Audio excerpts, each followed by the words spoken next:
piece of Reno Drive, most beautiful desert lakes in the United States. And here, they have the pyramid-shaped islands, named after Johnson Reed,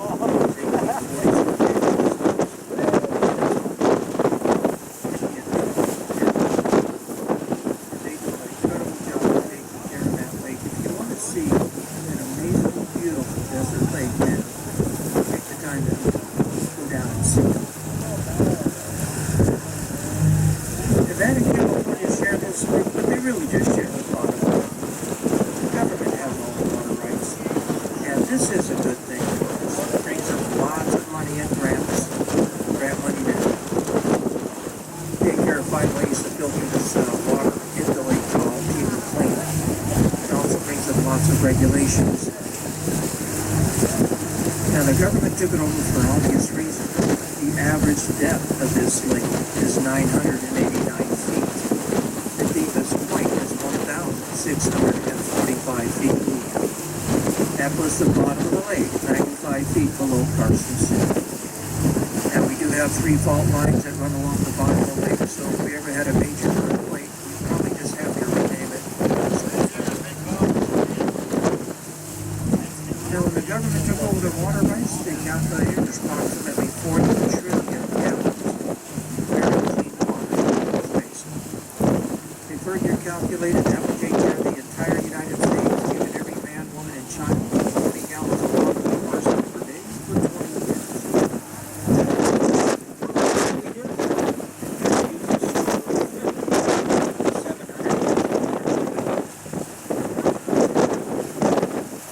Now, while you're up here, I suggest you drive around the lake. It is such beautiful. Lots of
folks, let me show you a little bit of something about Mother Nature here. Now, being a high desert lake, if we have fires up here, it takes a long time to the burn area to regrow back to its original state. Now, if you take a look to your left on the side of this hill, you see that wide swath of clear, that was all trees. Now, that was 11 years ago, called the Angora Fire. It took out 250 homes. But in this high desert environment, it's going to take 30 years to 40 years for that to reclaim itself, even with the planting of saplings. Now take a look at 1 o'clock. You see that burn area? That was 3 years ago. High winds knocked down a power line. Fire shot over the side of the hill. Thankfully, it happened right next to Highway 89. The firefighters got up there and knocked it down. It jumped the road, heading towards some nice homes, but the firefighters saved every one of them. Not one of them got a scorch on it. So it takes a long time up here for this to reclaim itself. Let's talk about vacationing here in the early days, late 1800s, early 1900s. You, of course, didn't come up for a weekend. It's just too hard to get here. You couldn't get here 2 days. So let's, and also, you had to have a little bit of money, because you came up here to stay for a month until the full summer. The boathouse to the right with the two-tone red doors is still a boathouse. And in there is the famous little towboat, the Quinchakid, that took the Tahoe to its final resting place. They're restoring it, and hopefully it'll be out on the lake in the next year or two.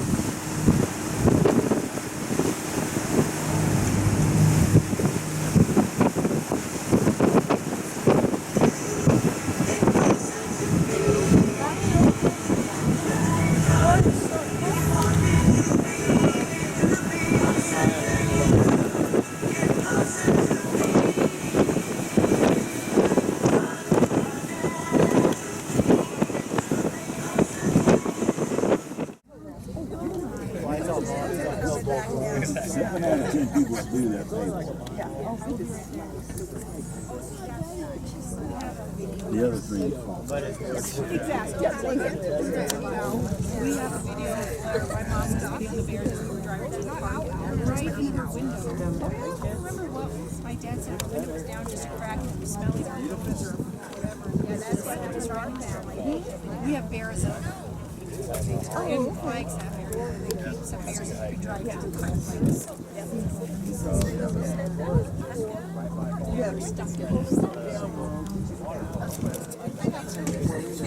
This is all up. And I was like,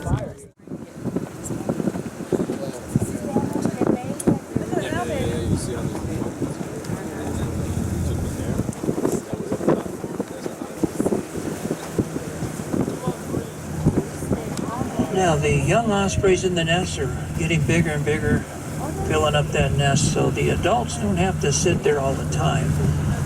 They're out hunting or they're close by, keeping an eye on the nest. Well, folks, there it is. Beautiful Emerald Bay, carved out in our last ice age, 11,000 years ago.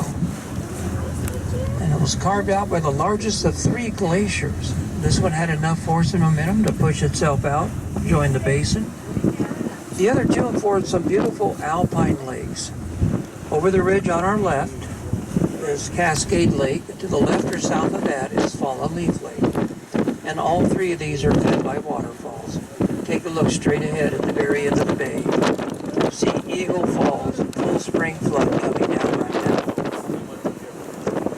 Now folks, you can easily see the bottom of the lake right here. We're at 40 feet. We'll cross over this shallow entrance at 20 feet.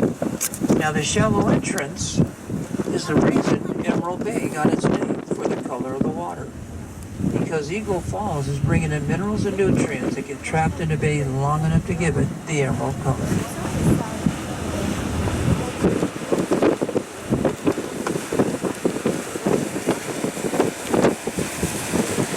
The bay became a state park in 1969, and in 1994 became an underwater marine park. That's because for decades scuba divers have known about the sunken wooden boats here in the bay. Some sunk intentionally, some by accident. There's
a good view of that waterfall there.